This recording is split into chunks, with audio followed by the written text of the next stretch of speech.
দুর্বৃত্তরা সাম্প্রদায়িক সম্প্রীতি বিনষ্টের জন্য সংখ্যালঘুদের বাড়ি ও মন্দিরে হামলা করেছে। তাদের বিরুদ্ধে কঠোর ব্যবস্থা নেওয়া হবে।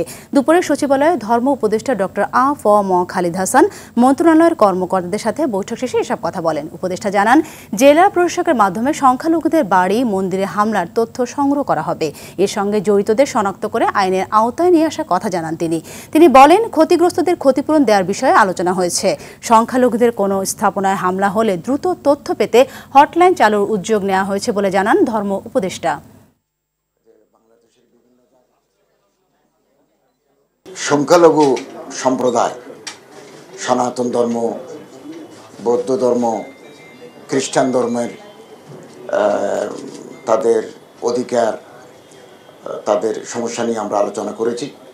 বিশেষ করে আমাদের কাছে কিছু অভিযোগ আসছে যে বাংলাদেশের বিভিন্ন জায়গায়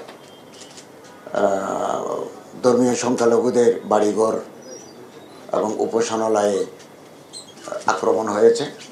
আমরা এটা তীব্র নিন্দা জানাই।